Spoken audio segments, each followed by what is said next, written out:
Hey all, Starshine here. Perfect timing on your end. IceQueen is just about to place her last city down and the game is about to start. Let's check this out.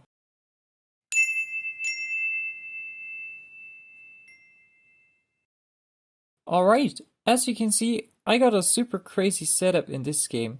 I placed on all the available wood tiles in this game and also was able to get the wood port. All three of my opponents, which I consider to be great players too, have also decent setups. Especially JediKnight with the 8 wood can be very dangerous if he gets the aqueduct soon. I guess I'm also supposed to tell something about what is happening right now, but honestly, there is not much going on right now. The 5 which rolled does give me a paper though, which can be very valuable if I can get a progress card super soon. The wood port is also of course great to get my first knight up, which makes me independent of trading with my opponents. Bad luck at the start for both of our queens, which get 7th out very early in the game, both at 8 cards, which means they have to discard 4 cards each. That can be a really big game changer, as 4 cards are very valuable at the beginning when you need to get your first knight up. IceQueen still managed to get her first knight up though, and also got her first city improvement, which means she had a kinda decent start, I think. Queennomad rolled an 8, which gives me a lot of valuable resource cards, which I need to activate my knight. Queennomad herself does not have any ore, which means she is really desperate for a trade now. Kinda similar, JediKnight is also waiting for a free to roll that he can get a sheep. He's asking for a trade, but no one is willing to help him at the moment. When it was my turn again, I was able to port the wood to a wheat. However, I was thinking if I should take the risk and take a coin to get some progress cards already, but I think that was too risky in that moment. The following turn, IceQueen made a really surprising trade with Jedi. She traded him a sheep for a road, which definitely saves his city. Very similar situation happens at Queennomad's turn. She tries to get an ore of IceQueen, but she doesn't have something valuable what she needs. She made then a really smart move. She monopolied the one paper JediKnight was having, and then she offered it to IceQueen to save her city. A really smart move, I think, because otherwise she would have lost her city probably. With the trade from before, also JediKnight was able to build a knight up, which means that we are all safe for the first round. A grade 4 for Jedi and a grade 8 for me later, IceQueen decided to play a monopoly on wood, which gave her also a lot of cards. However, she just ported them for an ore, which is for me a little bit wasted, because I think she could have gotten more valuable things out of this monopoly. With the many 8s which have rolled, JediKnight is also already super close to the aqueduct. On top of that, the 6 and the 4 are also great rolls for him, which give him very many valuable cards. I wasn't able to do very much on my turn, but the crane came handy as I really need to get the aqueduct as soon as possible, as I only got 3 different numbers. IceQueen takes the lead by points, as she plays a merchant. She was definitely able to build a city in this turn, however, if she would have done that, she would have lost it immediately again. Although trading the wheat for an ore makes totally sense as she needs to get that city up on 6, 9, 10, she could have also activated her knight to get a point instead. Queennomad also got a very good turn for her. She got a commercial harbor, which gave her a lot of commodities, which will be very valuable to get some progress cards. After that, she also made the deal with JediKnight, which gave her a brick which is kinda valuable for her to expand. However, she gave JediKnight a sheep in exchange, which he really needs to build his settlement on the wheat port. Last, she also played an inventor and swept the 9 with the free ore, which he is about to building to. If I were in her position, I would have swept the 11 probably there, because it makes it way more easy for her to expand. The combination of an alchemist and a medicine gave JediKnight also a city on the 346, which is a great spot for it and is really valuable for him. On top of that, he also got the settlement spot with the 2-6, with the sheep Queennomad traded him the turn before. With my hand, I wanted to get the aqueduct this turn, but for that, I needed a trade. Thankfully, Queennomad accepted the trade wood for wheat, which allowed me in combination with my merchant flat to get another paper and unlock the aqueduct. Unlucky IceQueen 7'd out again, unfortunately. And also she didn't pick up my cloth, which would have been way more valuable than the sheep. At least thanks to the mining, she was able to get that city on the 3-6-10. Skipping Queennomad's turn as she was not able to do something, JediKnight got a brutal combi on his turn. He played another alchemist to roll a 4, and then he played an irrigation to get even more wheat. Together with her sweet port, he ported it all for free paper to unlock the aqueduct, which puts him in a super strong position. I was not able to do much in my turn except building a knight and upgrading both of them with a smith to maybe get a point at some point. With a 10 being rolled, all of us want to try to get the aqueduct soon. That's also why queennomad ports her stuff for her paper. She is probably afraid of one of the yellow decks stealing her paper. On his turn, JediKnight also built a settlement on the 4911, which does decrease the power of his aqueduct, as he gets 2 new numbers with the 9 and the 11, which is actually not what you want, but it is still a great spot if he can get a city on it. With another 10 being rolled, I got some amazing cards in my hand. On top of that, the wedding does give me 6 more cards, as I am currently in last place by points. Of course I could have taken the paper matter in this turn, but the thing is I got a lot of paper anyway at some point. Therefore I decided to increase my production by building a city on the 810. All in all, this was of course an amazing turn for me, as I got a step closer to the cloth matter, I got a coin, and also I made my first point in the game. At this point of the game, I still think JediKnight is super far ahead of us though. He got the second city, and also he got the aqueduct, which is of course amazing to have for him, to balance his production. To be fair, I am also not in a bad position there. If we roll more 8s, I can probably get 2 metros, the cloth and the paper metro. With JediKnight improving the strength of his army, I got lucky that I didn't 7 out this turn. I wanted to get the road settlement in this turn, but sadly I didn't get any trades down. Therefore I just built the road and activated my knight. Of course, again I could have gotten the metro this time if I chose a wood and poured it for a paper. However, with 5, 8, 10 getting a paper, it is kinda unlikely that I will lose the paper metro. Therefore, I decided to not do it again.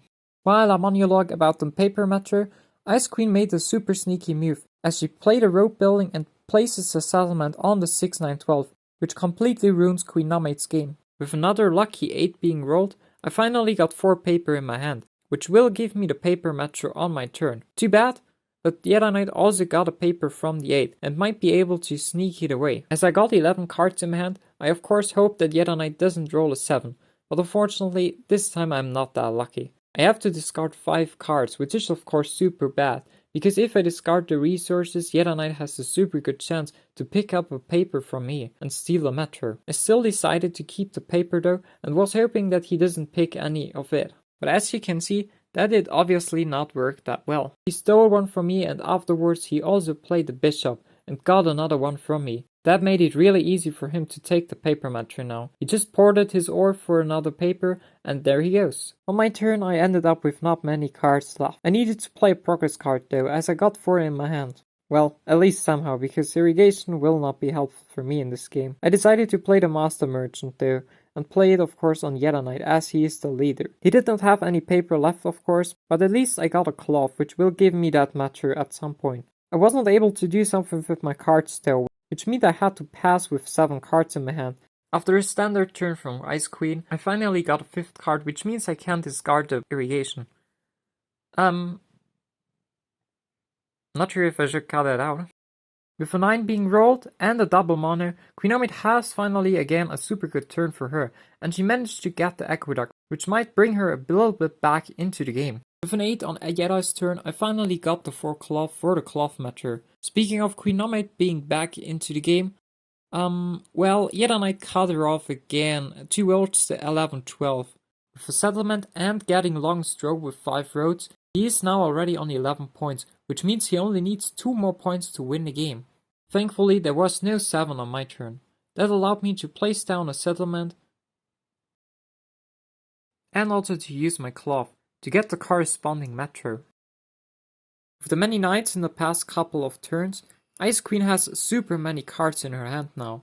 Also on top of that, she got some very useful progress cards, which help her to do very much on her turn.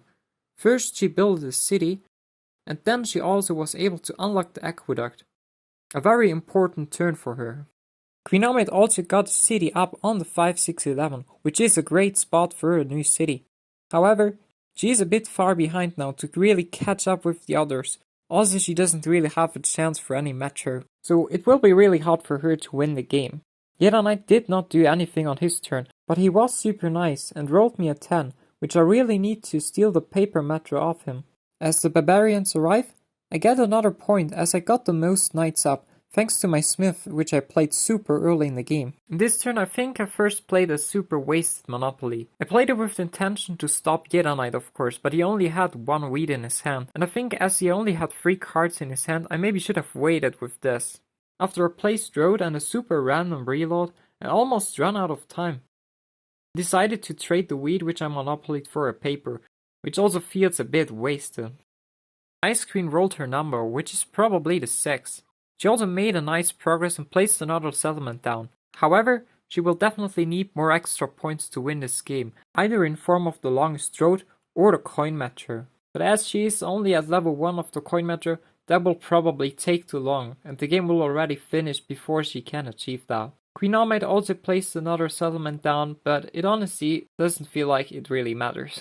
JediKnight passed his turn with his 7 cards. The only thing he did is he played an inventor. However, I don't really see why he changed the 3 with the 9. He should have definitely taken either the 9 sheep or maybe also one of my numbers to harm me a bit. With JediKnight having 10 cards after my roll, I definitely could have used the mana from last turn way better this turn. While I could have taken a sheep and trade everything in my hand for paper with the merchant, I decided to try my luck and get a trade from Queennomad. However, she's played super smart here. She knows I'm super desperate to get this trade down, and therefore she tries to get a lot of cards of me. In the end, I can't get a deal with her though. Therefore, I just do some random moves and hope that JediKnight doesn't finish on his turn. With another 17 cards in her hand, IceQueen is making super nice progress again. However, she doesn't get any closer to the coin metro, nor does she try to take road, which are probably her win conditions. Therefore, I don't think she can win this game anymore, especially as JediKnight will probably win this turn anyway. Queennomad also got 10 cards in her hand. However, she can't do anything to stop JediKnight or me. I think it makes sense that she goes for the cloth matchup, but it is probably too late now. With 15 cards in his hand, I think we were all pretty sure that JediKnight will win this turn, especially as he had a trade card in his hand too. However, he suddenly messaged us in the chat room that he thinks he can't win this turn. He decided to upgrade level 5 on the science tech tree and build a road. After that, he passed my turn and gave me a pretty good chance to win this game now on my turn. I needed an 8 or a 10 to win this game on my turn though. But this time, I got super lucky. Thanks to Nate, I was able to sneak the longest road and build up a city to win this game. I think it was a really great game with a great comeback. Although, I think there were many mistakes in the game, also with my gameplay. If I would have saved the green metro way earlier, JediKnight wouldn't have had the chance to get it that sneaky. I think that's also something you can for sure take away from this video. Never be sure you get a metro only because you got the best production on a certain commodity. There are so many ways to get commodities, like for example with progress cards or also with 2-for-1 tradings, that someone else can take it super easily sometimes. I hope you enjoyed the game and the video, and I would love to hear if you like the way I edited this video. Thanks for watching and hope to see you in the next one. Have a shining day and see ya!